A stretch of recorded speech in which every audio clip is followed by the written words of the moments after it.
নমস্কার বন্ধুরা, তোমাদের সবাইকে অনেক অনেক স্বাগত জানাই বন্যা রান্নাঘরে। আজকেও কিন্তু দুর্দান্ত একটা ভিডিও নিয়ে চলে এসেছি। আর আজকে বানাবো হচ্ছে পটল দিয়ে কাতলা মাছের ঝোল। খেতে কিন্তু দুর্দান্ত লাগে বন্ধুরা। আগেই তোমরা দেখে নিয়েছো মাছটা কত বড়। তো অত বড় মাছ আনলে কিন্তু বাড়িতে খাওয়া যাবে না, তো সেখান থেকে কিন্তু কেটে 1 কিলো মাছ নিয়েছি। আর কত বড় মাছ, এই বড় মাছ দিয়ে কিন্তু যে কোনো সবজি রান্না করলে খেতে কিন্তু খুবই ভালো লাগে বন্ধুরা। আর এটা হচ্ছে নদীর মাছ, এত বড় কাতলাটা কিন্তু নদীর মাছ। তো সেখান থেকে দেখো 1 কিলো মাছ নিয়ে চলে এসেছে। এই যে তো দেখতেই পাচ্ছ যে কত বড় বড় পিস হবে। তো এই মাছটা এখন আমি কেটে নেবো ছোট ছোট পিস করে। এত বড় পিস তো আর কড়াইতে দিলে ভাজা যাবে না, তার জন্য ছোট ছোট পিস করে কেটে নেবো মাছগুলো। তার সঙ্গে কিন্তু এই যে টাটকা পটল নিয়েছি, এই পটল দিয়ে কিন্তু আজকে রান্না করব। খেতে কিন্তু দুর্দান্ত লাগে। এখন তো বাজারে প্রচুর পরিমাণে পটল পাওয়া যাচ্ছে। পটল দিয়ে কিন্তু একবার হলো কাতলা মাছের এই রেসিপিটা ট্রাই করবে, খুবই ভালো লাগে বন্ধুরা। যে সকল বন্ধুরা নতুন ফেসবুক থেকে দেখলে অবশ্যই পেজটি ফলো করবে, আর ইউটিউব থেকে দেখলে অবশ্যই চ্যানেলটি সাবস্ক্রাইব করবে। তো চলো শুরু করি কিভাবে আমি মাছটা কাটি। এই যে এই ছোটটা কেটে নেবো মাঝখান থেকে।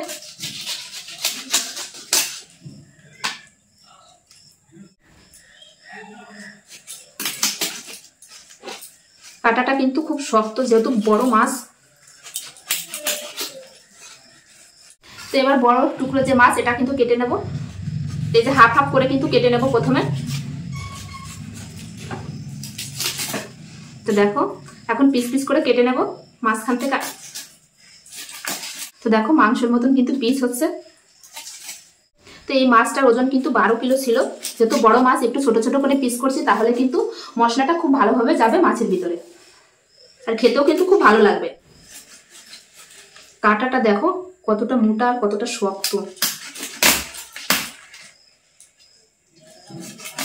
তো এখন এই কাঁটাটা কাটবো। এটা কিন্তু খুবই শক্ত বন্ধুরা।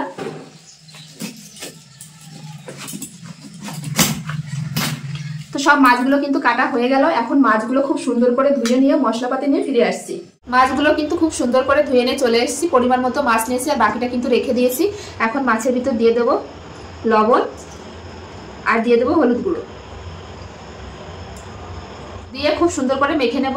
মাছে কিন্তু খুব সুন্দর করে লবণ হলুদ মেখে নিয়েছি। এপাশে কিন্তু গ্যাসের উপর কড়াই বসিয়ে কড়াইটাও কিন্তু খুব ভালোভাবে গরম করে নিয়েছি। এখন দিয়ে দেবো মাছ ভাজার জন্য সরষের তেল। ওই সাইডে তেল গরম হতে থাকে, এই সাইডে কিন্তু আমি একটা মশলার পেস্ট বানিয়ে নেব। প্রথমে দিয়ে দেবো এখানে 1 চামচ আদা বাটা, দিয়ে দেবো হলুদ গুঁড়ো, দিয়ে দেবো 1 চামচ জিরে গুঁড়ো, 1 চামচ ধনে গুঁড়ো, 1 চামচ লঙ্কার গুঁড়ো, হাফ চামচ কাশ্মীরি লঙ্কার গুঁড়ো। এবার এর ভিতর সামান্য পরিমাণে একটু জল দিয়ে মিশিয়ে নেব। এটা কিন্তু রেখে দেবো। এখন মাছগুলো ভেজে নেব। তেল কিন্তু খুব ভালোভাবে গরম করে নিয়ে নিয়েছি। এখন আমি মাছের পিসগুলো দিয়ে দেবো। কিন্তু দিয়ে দেবো একেবারে ভাজা হয়ে যাবে। এক সাইড ভাজা হয়ে গেছে, এখন মাছগুলো কিন্তু উল্টে দেবো।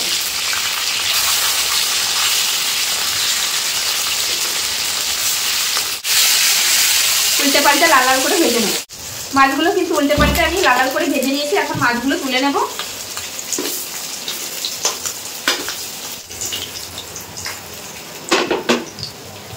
ওই তেলের ভিতর কিন্তু আমি পটলগুলোও ভেজে নেব। পটলগুলো এরকম লম্বা লম্বা করে কিন্তু কেটে আমি ধুয়ে রেখেছি। এখন পটলগুলো দিয়ে দেবো। দিয়ে দেবো হলুদ গুঁড়ো আর সামান্য পরিমাণে একটু লবণ দিয়ে পটলগুলো উল্টে পাল্টে আমি খুব সুন্দর করে ভেজে নেব। পটলগুলো কিন্তু খুব সুন্দর করে ভেজে নিয়েছি। এই যে তো এখন কিন্তু এই মাছের সাইডে কিন্তু আমি একই প্লেটে তুলে নেবো পটলগুলো। তো আমি এই রান্নাটা কাতলা মাছ দিয়ে করছি, তোমরা চাইলে রুই মাছ দিয়েও করতে পারো, খুবই ভালো লাগে বন্ধুরা। ওই তেলের ভিতর কিন্তু আমি ফোড়ন করে নেবো। ফোড়নে দিয়ে দেবো হচ্ছে একটা তেজপাতা, 2টো শুকনো লঙ্কা, আর দিয়ে দেবো হচ্ছে গোটা জিরে। ফোড়ন ভাজা ভাজা হয়ে গেছে। আমি যে মশলাটা গুলিয়ে রেখেছিলাম, এই যে সেই মশলাটা কিন্তু পুরোটাই দিয়ে দেবো। তো এইভাবে কিন্তু মশলাটা খুব সুন্দর করে কষিয়ে নেবো যতক্ষণ না মশলা থেকে তেল ছাড়ছে। মশলা খুব সুন্দরভাবে কষিয়ে নিয়েছি, মশলা থেকে কিন্তু তেলও ছেড়ে দিয়েছে। এখন যে ভেজে রাখা পটলগুলো দিয়ে দেবো, দিয়ে আর একটু কষিয়ে নেব।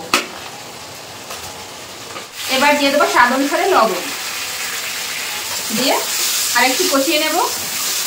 পটল দিয়ে কিন্তু মশলার সঙ্গে খুব ভালোভাবে কষিয়ে নিয়েছি। এখন ঝোলের জন্য জল দিয়ে দেবো। ঝোল টকবগিয়ে ফুটে গেছে। এখন কিন্তু ভেজে রাখা মাছগুলো দিয়ে দেবো।